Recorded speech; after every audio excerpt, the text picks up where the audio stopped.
All right, step number 2 for the robot project.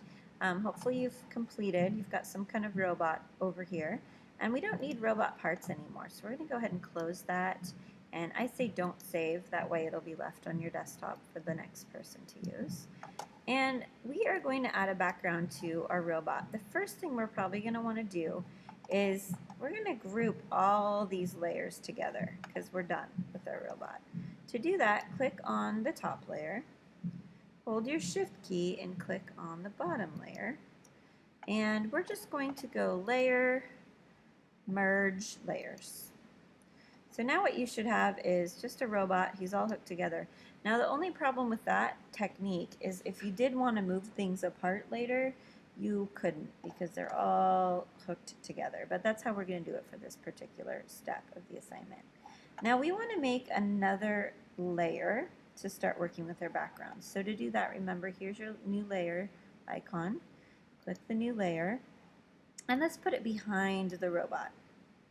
Okay, and actually let's do 2 new layers. So we've got layer 1 and layer 2. The first thing we're going to do is just kind of a horizon line. Let's just drag, and this, by the way, is a selection tool also.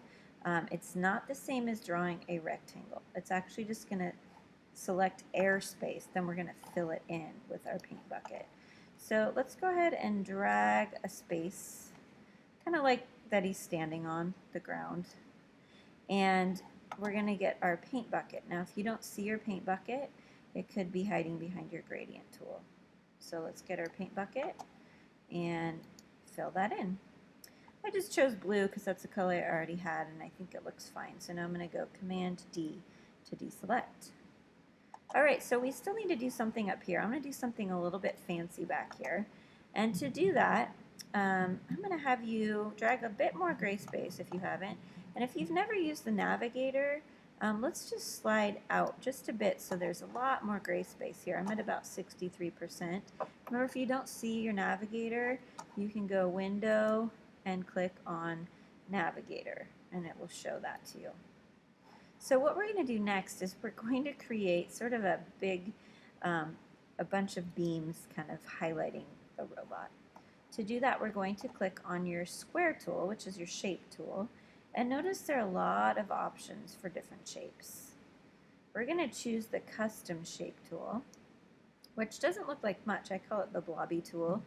But if you look up here, you'll notice under shapes, you'll have lots of options. Now I just have a few options and you might have more or less, but the nice thing is if you click on this little arrow and you go down to all and hit OK, you can drag this out and you'll see plenty of little icons. These are kind of fun to work with because there's so many that you can use and change and play with for many different projects.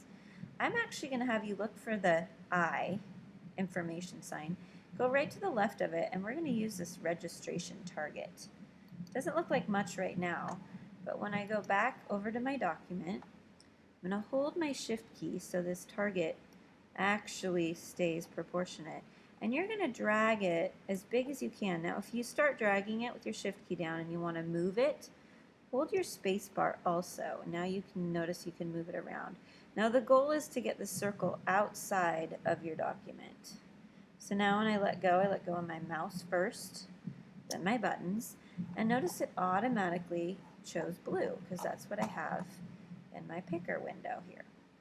Now I want a different color, so all I have to do is double click over here, and any color that I choose is going to show up in that area. And I want something kind of contrasting, so I'm going to go like a light purplish color, and then I will hit OK. Now notice all that extra stays around it. What you can do to change that is, this is actually a vector shape right now, and we can change it by going Layer, Rasterize, Shape. Now it's actually just a raster shape to go with it. So we're going to do one more layer on the very back, which we already have here, and that layer we're going to choose a totally different color. In fact, I think I might choose a gradient color. So I'm going to pick something I like, sort of like I'm going with some bright, funky colors here. So I'm going pink to white, and I'm going to choose, instead of my paint bucket, my gradient tool, and I'm just going to slide through it, and now I've got a gradient going in behind it. Now if I wanted to, I could rearrange this and put the blue on top, which I kind of like better. I think that fits a little bit better with this funky design. So that's how I kind of changed the background and created a robot scene. And remember, the main goal of this, since you're probably new at Photoshop, is learning all the selection tools and then learning how to manipulate your layers to show a background.